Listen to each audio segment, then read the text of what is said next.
स्वागत है आपका फैक्ट वेरीफाइड हिंदी की एक और वीडियो में। जिस नौजवान की शक्ल आप इस स्क्रीन पर देख रहे हैं, ये आदमी चाइना का नोवा अमीर इंसान है जिसका नाम झेंग जिमिंग है। चलिए शुरू करते हैं फैक्ट वेरीफाइड हिंदी की इस वीडियो को। आप यकीन नहीं करेंगे, इसकी उम्र अभी सिर्फ 36 साल है। 2008 में इस शख्स ने माइक्रोसॉफ्ट ज्वाइन की, लेकिन वहाँ इसका मन नहीं लगा और इसने फैन नाम की कंपनी ज्वाइन कर ली। लेकिन ये कंपनी चल नहीं सकी और वह जॉबलेस हो गया। इसके बाद इसने अपनी कंपनी बनाई जिसका नाम 99 रन रखा गया, जिसकी वजह से 2011 में इसकी जिंदगी बदल गई। झेंग ने नोटिस किया कि दुनिया में कंप्यूटर से ज्यादा लोग मोबाइल का इस्तेमाल कर रहे हैं। चीज को दिमाग में रखते हुए झेंग ने 2012 में एक और कंपनी बनाई और यही वो कंपनी थी जिससे टिकटॉक वजूद में आया। लेकिन टिकटॉक बनाने से पहले इस कंपनी ने अपनी सबसे पहली मोबाइल एप्लीकेशन लॉन्च की जिसका नाम हिंतुजाई था। ये एप्लीकेशन पूरी तरह से फेल हो गई, यहाँ तक कि चाइना की गवर्नमेंट ने इसको पूरी तरह से बैन कर दिया। लेकिन इसने हिम्मत न हारी और अपनी पूरी ताकत के साथ फिर से मैदान में उतरा।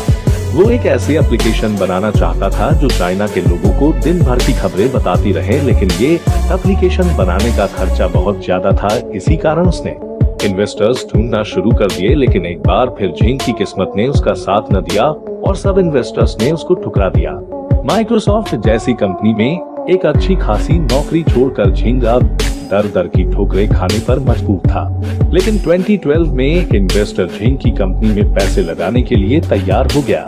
इन पैसों से झेंग ने टोटियो नाम की एक एप्लीकेशन बनाई जिसको 1 करोड़ 30 लाख लोग इस्तेमाल करने लगे। इस एप्लीकेशन को चाइना की ज्यादातर आबादी इस्तेमाल करने लगी और जैक को अपनी जिंदगी की सबसे पहली कामयाबी मिल गई थी। अब आते हैं इस दौर की मशहूर एप्लीकेशन टिकटॉक की तरफ। सितंबर 2016 में झेंग ने डूइंग नाम की एक एप्लीकेशन बनाई। ये एप्लीकेशन दरअसल टिकटॉक की थी जिसे चाइना में डूइंग कहा जाता था। देखते ही देखते ये एप्लीकेशन चाइना में बहुत फेमस हो गई और करोड़ों लोगों ने इस एप्लीकेशन को इस्तेमाल करना शुरू कर दिया।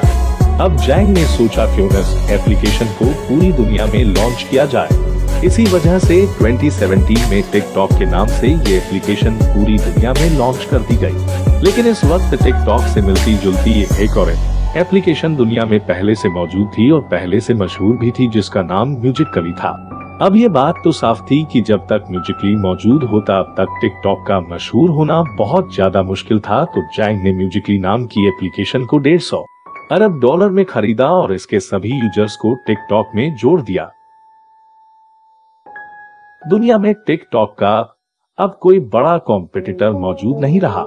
आज टिकटॉक 75 भाषा में अवेलेबल है और दुनिया की मशहूर एप्लीकेशंस में से एक है। और इसी एप्लीकेशन की वजह से झेंग अब चाइना का नौवा अमीर इंसान बन चुका है और इसकी दौलत 13 अरब डॉलर है, जो इंडिया करेंसी में बनते हैं 2000 अरब रुपए। तो चलिए मिलते हैं एक और वीडियो के साथ।